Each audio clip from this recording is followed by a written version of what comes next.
Well, good afternoon. Good afternoon.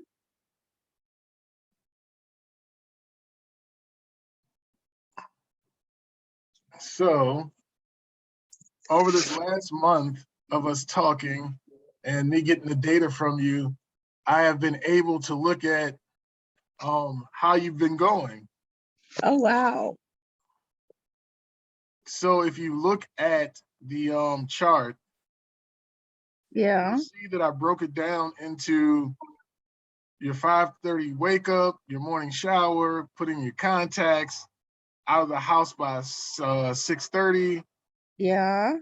7:30 Aaliyah to the transfer bus, on time for class, get home by 6, place keys and purse upstairs, decompression time, kids in bed by 10, daily reflection, put in contacts, take meds, 6 a.m. kids up, 6:45 boys to the bus, in class by 8, stay after to finish up, cook dinner 4 times per week, check chores, school prep, remove contacts, in bed by 11 p.m. Okay. So I've broke it down, and so, well, at the end of last month, which is how far I've charted for this time, you actually had one day where you did everything but one thing. No days where I did everything. No. That sounds about right. So your worst day, you only did 5 things you were supposed to do, with your best day, you did 19 out of 20. Mm-hmm. And so you actually had, looking at the chart, more days over 10 than you had days under 10. That's good. That's very good. And then you had a bunch of days where, if you start looking at there, where you were 1, 2, 3, 4, 5, 6, 7, 8, 9, 10, 11, 12, 13, 14 of them, you had 14 things done or more. Oh, I see what you're doing now. Uh-huh. Okay. I see. I see. So each thing was charted to figure out what was, what did you do that day? So like you Mhm. had that first day on the chart, that was pretty bad because you only got 5. Yeah. But And then if you, I'm trying to find you just there. I was gonna say it disappeared for a minute. Okay. Yeah, I remember that the very first day we tried it. I think that was the kids were late for the bus, and yeah, it was not a good day. so literally you put in your contacts, you removed your contacts,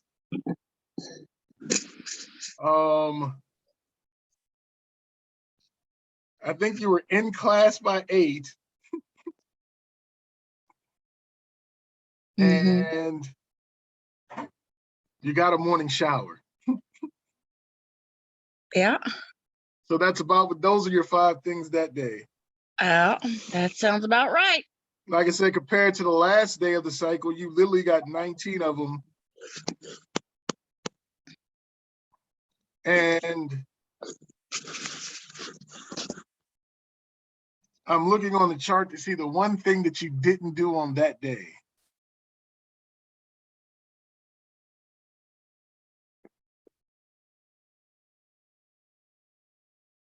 And I think it's you didn't get home by 6. Maybe that's why I got 19 things done, as I didn't get home until 6 o'clock. So yes, that was literally, so that was one of those days where you actually stayed after school.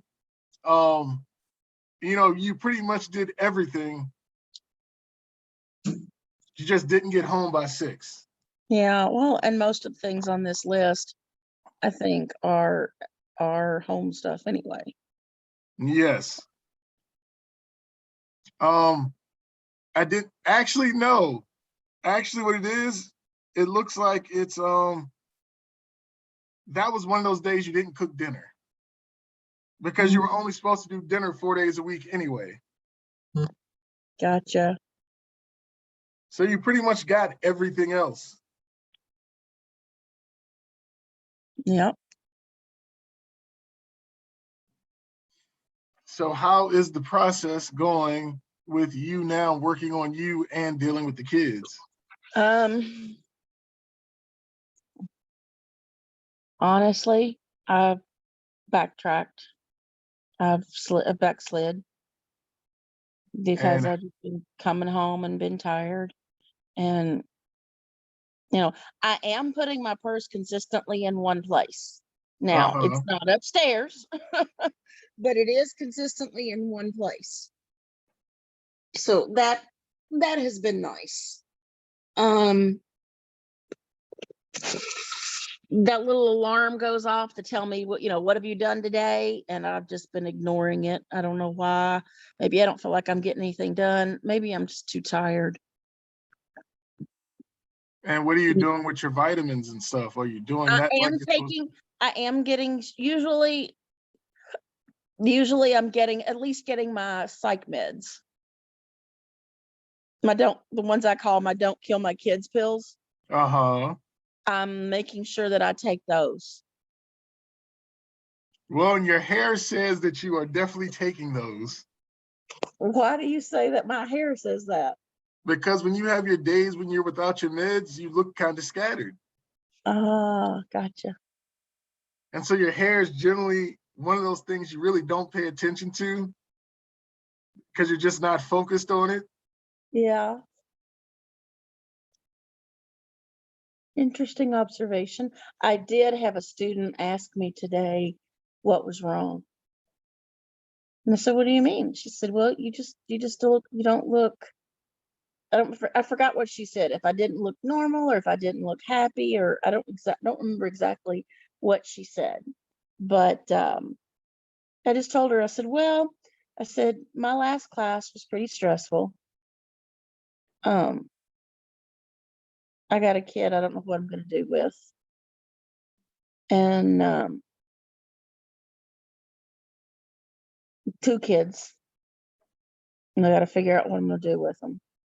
And but at any rate, I told the girl that I'd had a really stressful period, and that I was just really, really tired.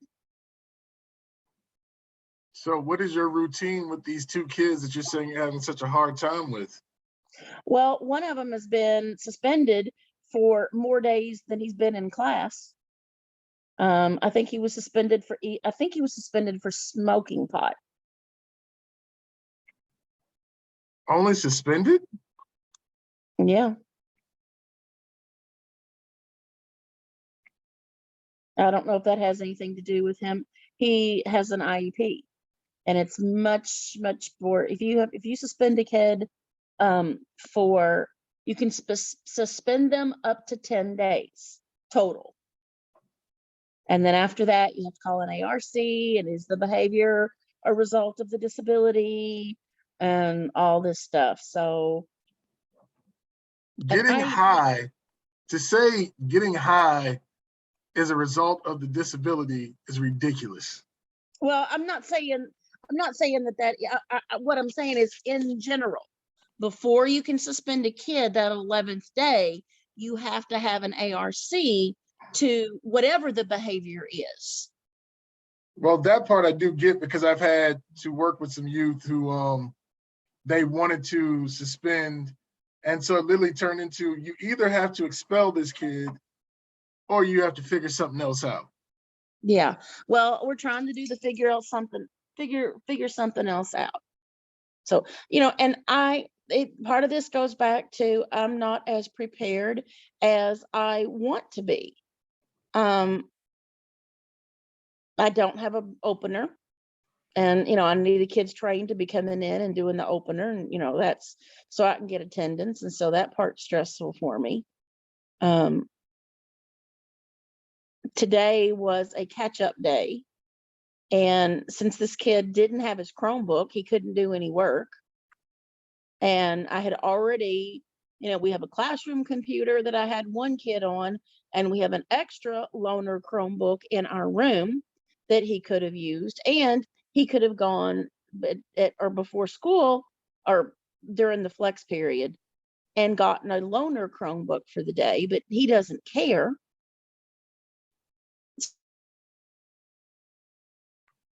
Okay. So what is an opener? An opener is just some teachers call them a bell ringer. It's just something on the board for the kids to do when they first come into class. It could be like I typically use a problem like what we covered the day before, and it's just a quick learning probe to see how well they're understanding. Sometimes, like one of the teachers next to me, she has a 4-part opener. She asks them some kind of effective question, like, what's your favorite pizza? Or, just something to get to know you. And then she asks a question from the last class, a question from last week, and a question from last semester.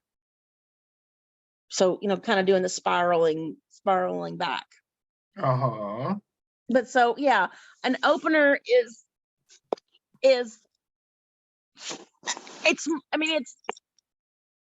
it's not busy work. It does keep the kids, it has the kids doing something so that a teacher can get attendance, basically. Otherwise they're doing what they did to me today. They're every other second is, can I help me? I mean, you're fighting fires. So I Okay. need to get my opener started again. Okay, so then right now, give me your opener for tomorrow. I gotta look and see what I got. I don't even remember what I'm doing. I'm starting new units tomorrow because we had tests. We had tests yesterday, and then today was makeup day for people who were missing.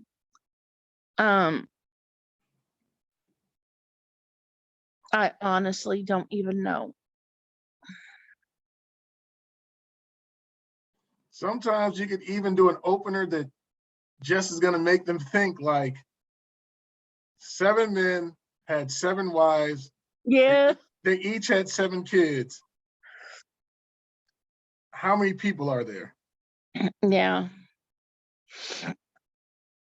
Where it's a little bit of multiplication, a little bit of addition, and Oh then you yeah. have to sit there and kind of think. So it doesn't have to be hard because you see most of them are struggling anyway. So it's something that makes them think. Mm-hmm.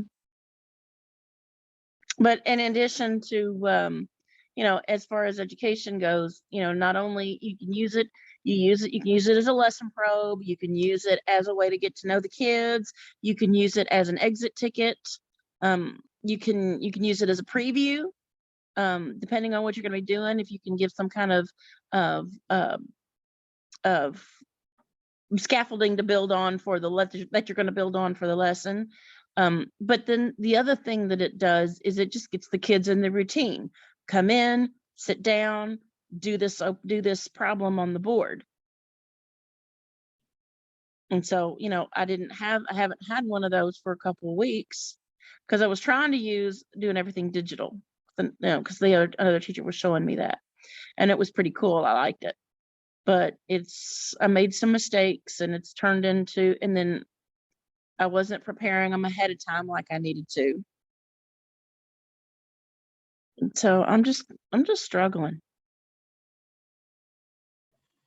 Well, we're going to take this time, and instead of you struggling, we're going to come up with a couple openers so this at least gets you through the rest of the week, and then you can start to build on these openers.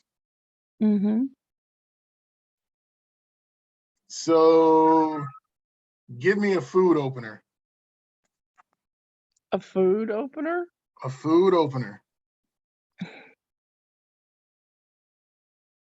I don't know.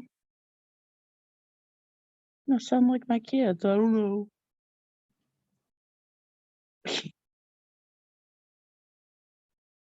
My brain is fried right now. Something as simple as, I have a large pepperoni pizza with 33 pepperonis on it. How many circles do you have? Oh, I don't know. Are the pepperonis rectangular or are they circular? And so you draw your pizza. Huh? I was gonna say, you've given me an idea, my idea of what I can do tomorrow because they had the test and I can review like one of the commonly missed problems on the test or something. I'm just saying you start doing stuff like that that makes them think. Mm-hmm. Um, Mm-hmm. like I said, you just start doing some of those, and then they're just like, oh, Yep. Yep. Wait a minute. Where you go? Hang on. so I here. think I hit a button.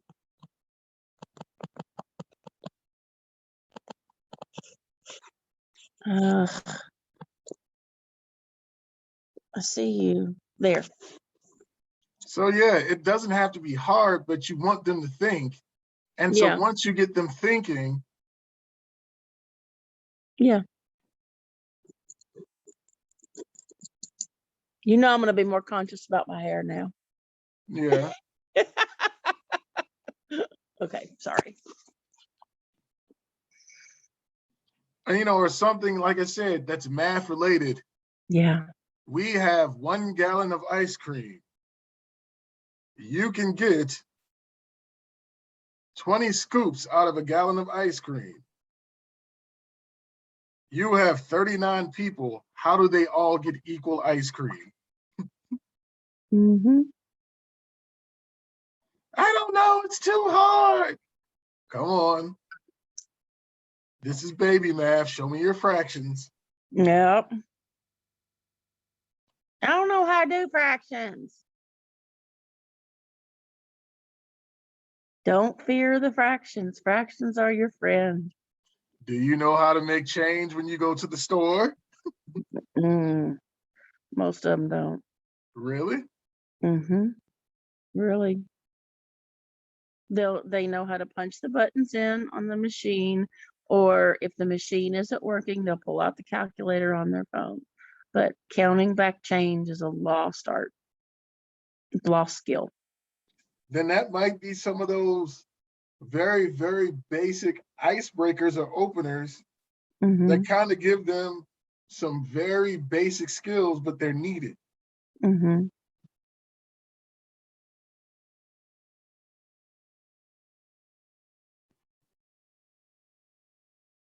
Mm-hmm. You have $1.68.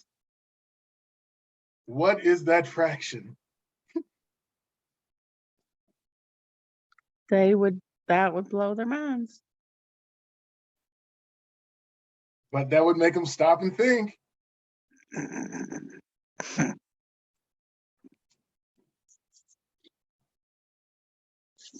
I need to get back and using my tickets Yes. and having my ticket drawings. But see, that's, like I said, we're going to do those very basic openers. So then that way you can get them to go along with what you say. Yeah. Yeah. Well, and as far as my one kid, going to talk to, he's an identified kid, he's got an IEP. I'm gonna go talk to, and his disability is a behavior thing.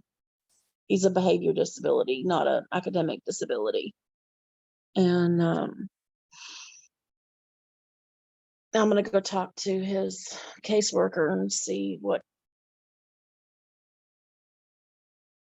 because the teacher in me is frustrated when I keep saying turn the music down, and he literally ignores me. Now I've not built a relationship with this student at all. I mean, hell, he's been suspended more days than he's been there. Well, all of them aren't savable. And if he's that much of a distraction for the rest of them, that's when you kind of have to have the conversation. This kid may not be fit for the class. Yeah. Oh, as academically he's fit. I mean, he's probably one of the smarter kids, but behaviorally he could care less. And that becomes the issue. Well, if he's Couldn't that care much less. of a distraction for everybody else, hey, I'm not saying this kid isn't smart enough. He's just not willing to apply himself, and he's a constant distraction for the rest of the room. Mm-hmm. Mm-hmm. I think one teacher did write him up a discipline referral for that. Or maybe it wasn't his, maybe it was another kid. But then on a positive note, and I need to remember to look for more positives. I had a kid, two kids that have pretty much all semester just kind of, unfortunately, they're sitting in a corner and I keep forgetting to move their seat. And I pulled one of them over and I'm like, I talked to him yesterday, found out that he thought I was going too fast with the notes and he couldn't keep up. And I'm like, okay, I thank you for telling me that. I appreciate that. That was something I didn't know. And, you got to let me know. And we're doing the videos now so he can stop it and rewind it as much as he needs to. But I kind of made a connection with him. I think he saw that I cared. And then today he was actually working. And then his little buddy that sits beside him, they'd often play video games together or play the same one and look and see what each other was doing, or sneak around, watch what I would watch for me. Bless you. Excuse me. At any rate, they were working on the test. And I thought they were talking, and they were talking. And I went up there and I just kind of pulled my chair up and, hey guys, how you doing? And I said, I'm not sure whether to be happy or upset because y'all are talking to each other, or happy because you've got your Chromebook open and you're working on the math.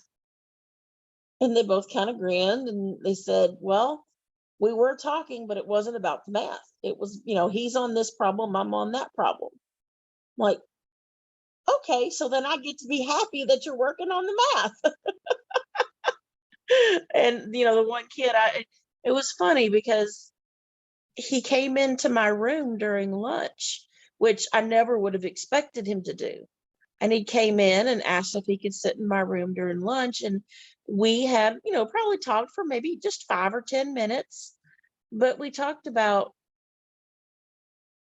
it may be hard and he may not want to do it, but I'm there to help him and I will help him with the math because I want him to get his credit. And I don't know, so there's a positive for you today. I made a couple of connections.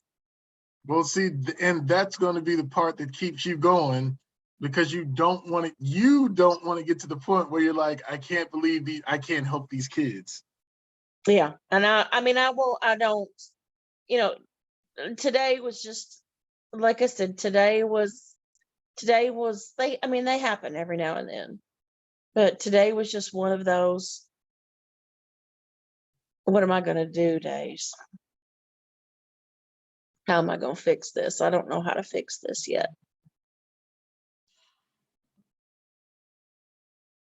You're going to fix it by continuing to create structure that allows them to be successful. Yes. And so, if you don't keep the whole class structured, they're not going to do well. So it starts with every day you creating another opener, even if it's as simple as that pizza. Yes. If it's, you have $1.68, give me the fraction. Mm-hmm. The little kitty ones, you have 12 eggs. You drop 2 of them. You cook 4 of them. How many eggs do you have?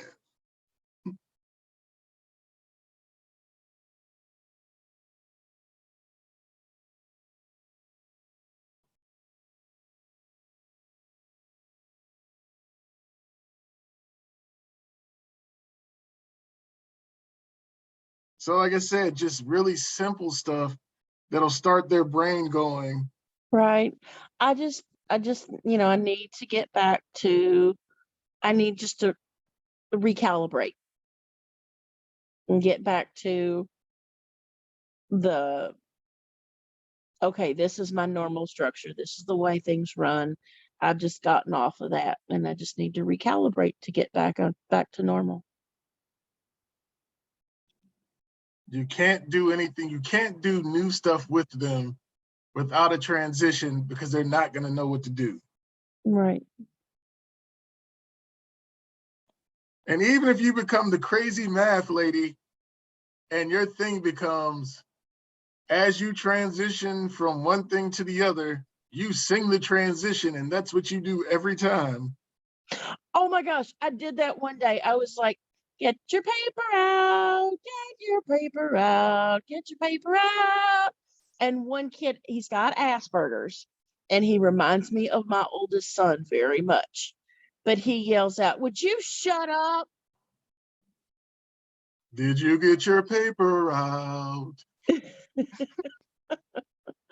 But I thought, that's about what Evan would do. Yeah, but it becomes, once they know that when you are the same person every day, Yeah. the kids will already know exactly what's going to happen when you do it. Yeah. Oh, yeah. Oh, yeah. For me, working with kids, it's creating that same routine. They love routines. As much as they say they hate it, they want to know what's happening next. Mm-hmm. Yep. And like I said, I deal with all of them the same way, whether they're 18 or they're 3. Okay, somebody's being a yucky bear here, and they're going to make it bad for everybody else. No yucky bears. And then the kids will be like, you're being a yucky bear. Stop it.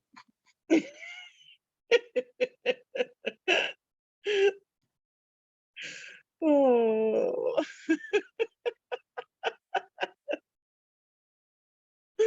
Oh. Like I said, when you end up with the oldest kids, like, stop being yucky. And other people are like, what? Oh, it's potty time. If you're going to the potty, now's the time you're going to go to the potty. Yeah. We're not little kids.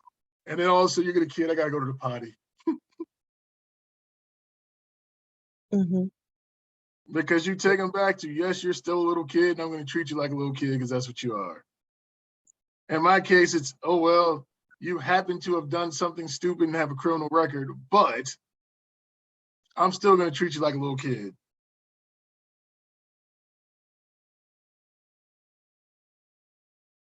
So with your group, yes, I understand that you're the hardest super thug to ever put on a pair of drawers. That's nice. Well, now that we've gotten that established, in my classroom, this is what you need to do. Yeah. Super thugs don't come to school. They end up dead or in prison.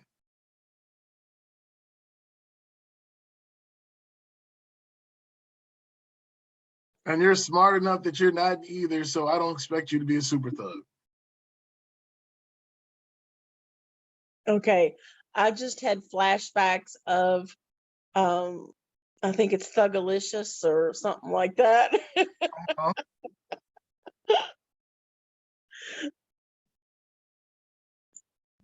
I wonder and I often wonder if they're old enough to have seen the show and would get the reference if I used it. Most of them wouldn't, but Deion Sanders, who's a college coach right now after being a pro athlete, Yeah. he actually did a quote talking about gangsters and the difference between them when we were growing up and the difference with them now. Yeah.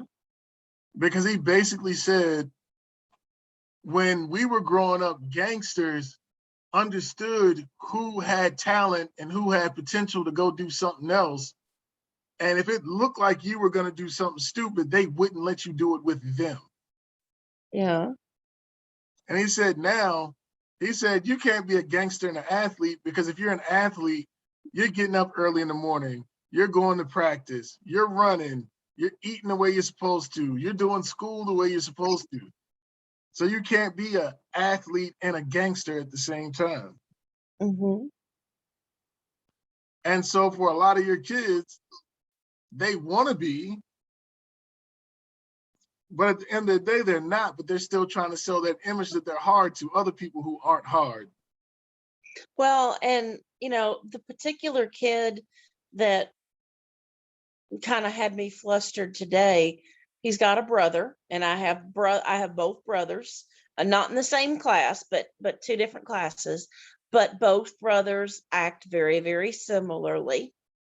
I think I've got a better rapport with one of them. But you wonder what is in their background that has made them this way.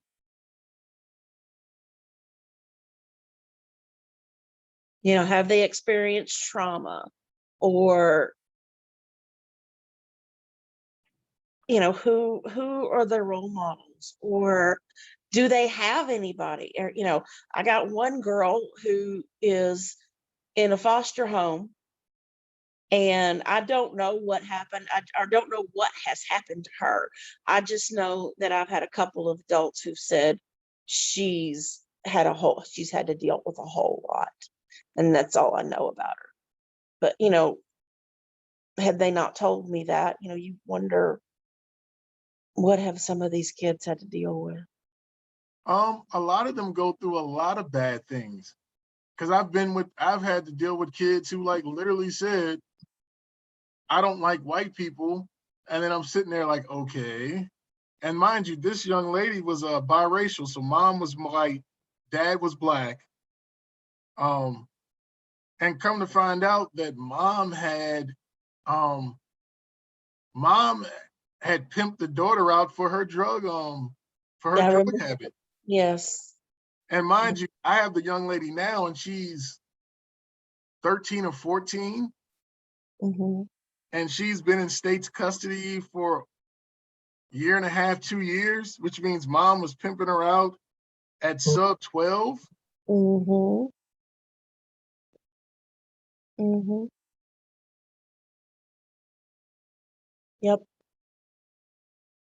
So for some of these people, all their survival literally, for some of them, their survival has literally come down to what they can afford with their body.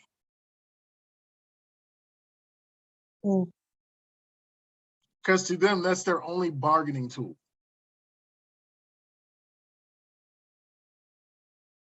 Hmm. So sometimes you have to ask the question to them, how can I help you help yourself? Yeah. Oh, I try that one. What can I do to help you? No, no, no, no, no. How can I help you help yourself? What's the difference? How is the phrasing changed? Because all I can do is help, because you ultimately have to do it. I'm Yes. just helping you help yourself. Well, and that's what, I say I can do a lot of things to help you, but I can't do it for you. But like I said, asking them the question and putting it back completely on them, how do I help you help yourself, Hmm.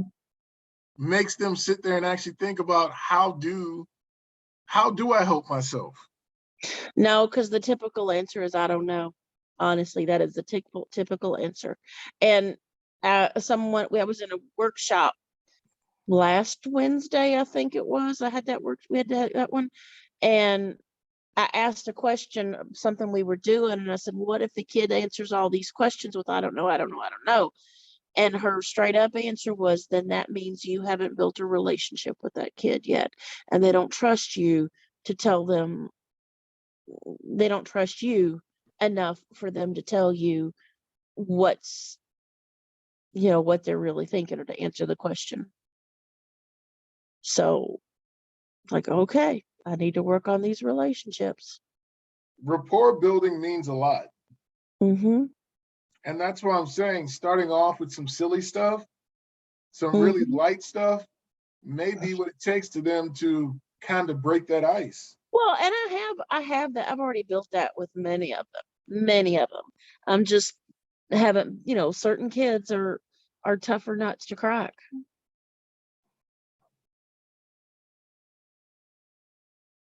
So I just got to keep, if the little nut picking tool doesn't help crack it, then maybe I need to try the manual nut crackers. And if that doesn't work, maybe I need to actually get a hammer, or maybe I need to try all these different things to open up that nut.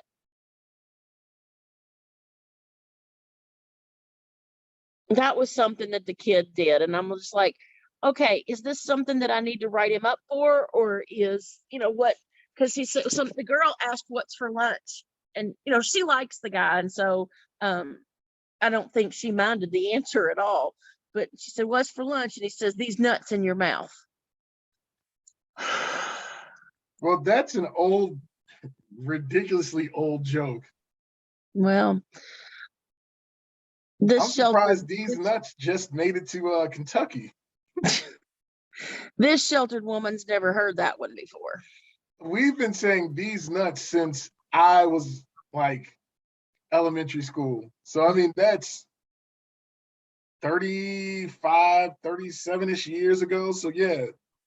Well, like I said, I guess it comes from my sheltered or my limited exposure. Maybe that's the way to put it. I mean, I only ever hung out with the kids like me. And I don't necessarily mean by race. I'm talking about, the kids who were on the academic team. I didn't hang out with the kids who played football, or the kids who, did this, that, or the other. I hung out with the kids who were on the academic team. So then I have an opener for you. And it may even be the opener that you do Monday, and you just keep building on the same opener for the rest of the week. Mm-hmm. So that first opener being, what career do you want? Mm-hmm. Or what career do you think you would like? Mm-hmm. Then the next question, the next day being, okay, so you said what career you like. What do you think you have to do to get to that career? Then the next day, what do you think you have to do to be successful in that career? Mm-hmm. Then the next day, what do you think you can do after you've been successful at that point in your career? Mm-hmm. If you made it to being that last thing that you just thought about, what's stopping you from doing that secret thing that you really want to do, but you're afraid of? Mm-hmm. So it's making them think, it's making them stress about it. And then you may even add in there, how could math help you get to that point?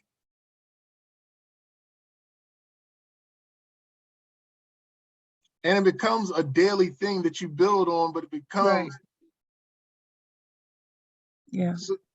So, Bobby, you said you want to be a firefighter. That's ultimately what you want to do. How would math help you as a firefighter? Well, I don't know how math would help me as a firefighter. You won't. Well, what happens when you go to firefighter school and you have to figure out how much foam or how much water you need to put this fire out? Oh, well, that is math. What happens when you have the fire truck and you have to figure out if you have enough fuel in it to get there and get back without running out? Mm-hmm. Well, that's math too. So you start breaking it down and making it very potato level basic. Mm-hmm. Oh, Sarah, you want to be a nail tech? Okay, there's nothing wrong with being a nail tech because you can own your own salon. Mm-hmm. So how are you going to know how much glue to put on there, Sarah? Well, I'm just going to look at it. Are you sure? So what happens when you have glue just oozing all over the place?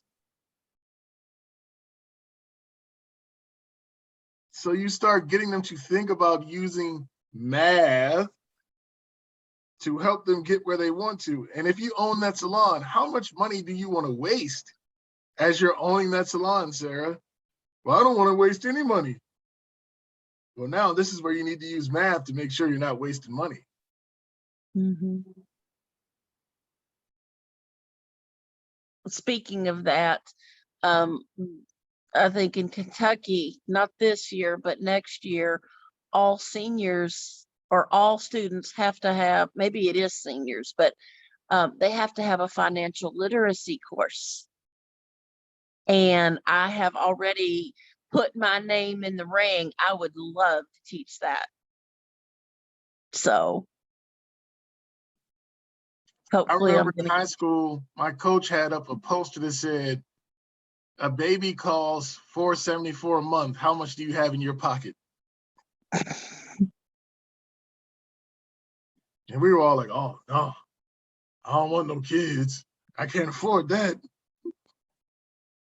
No, I thought you were going to say a baby costs this much, a box of condoms costs this much. Well, we were all just like, "Oh," we were like, "Oh no, I can't afford no kids." Because, at 16, 17, you're like, your life stops when you have kids. Mm-hmm.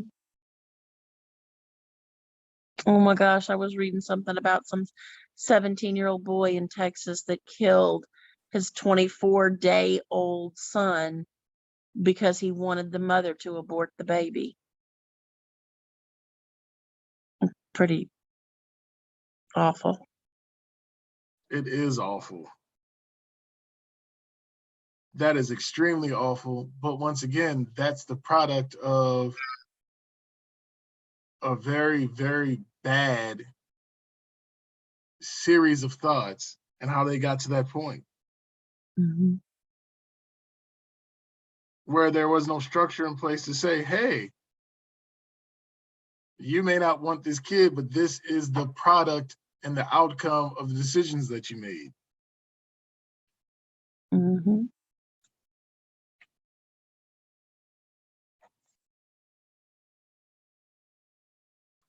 Well, you look like you are exhausted. I am. All right, well, you have a good night and we will follow up. But before we go, what Mm-hmm. did you get done tonight? What did you get done today? Oh gosh. Okay, I did make the connection with a couple of students. My collab teacher and I are inviting two of our more troublesome, not more troublesome, but two of the louder, more outspoken disruptions in one of our class, and we're inviting them out for lunch. So I got one of them's lunch order today. I talked with my therapist today. Let's see. Talked with a friend. What else did I do?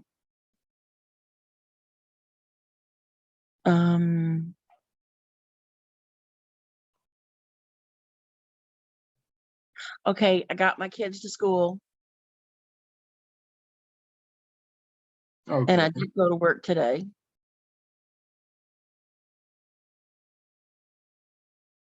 And I went to Starbucks and got me my favorite drink. Mm-hmm. Self-care. Self-care matters. Mm-hmm.